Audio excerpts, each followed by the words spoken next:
So in Corinthians, Paul says one of the most famous chapters that we all reference constantly, where he asked God to remove this pain and thorn in his flesh that he's experiencing, and God just says, "My grace is sufficient for you." And he says, "My strength is made perfect in weakness."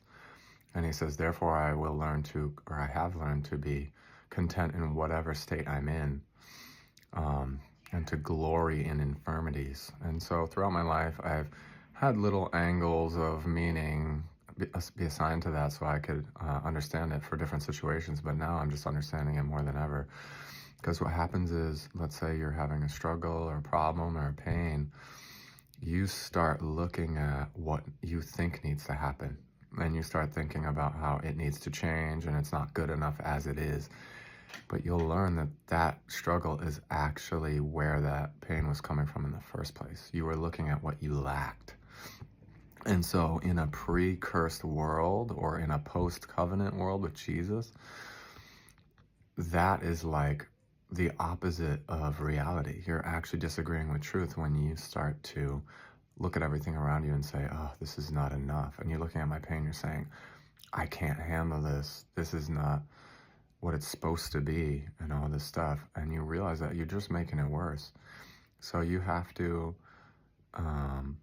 understand that God's grace really is enough to be there for what you actually need and illuminate what you need. And then that mindset of true abundance comes through.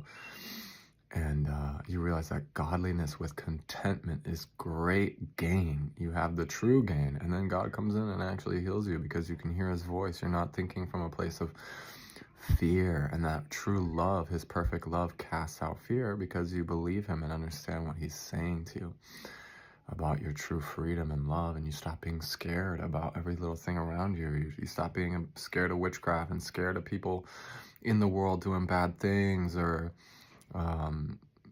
you stop being scared of being in pain or not having enough money, because you realize that's not really what's happening. What's really happening is you're trusting in those things. And when you trust in those things, it doesn't matter how much you have or how little you have, it will never be enough.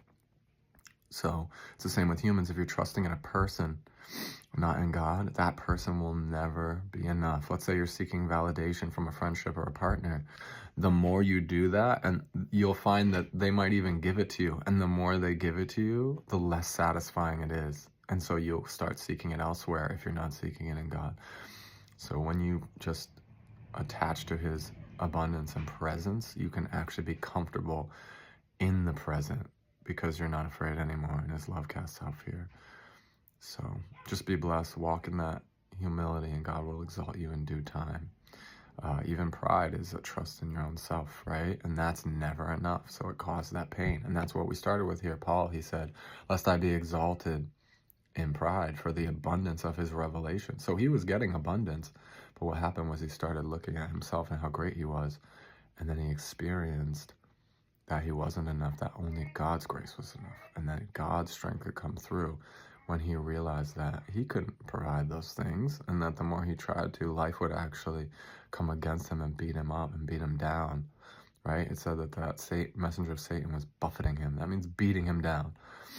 So the only thing that could solve that was God's grace, and his perspectives changed to understand that God was sufficient, and then he was strong in God's sufficiency.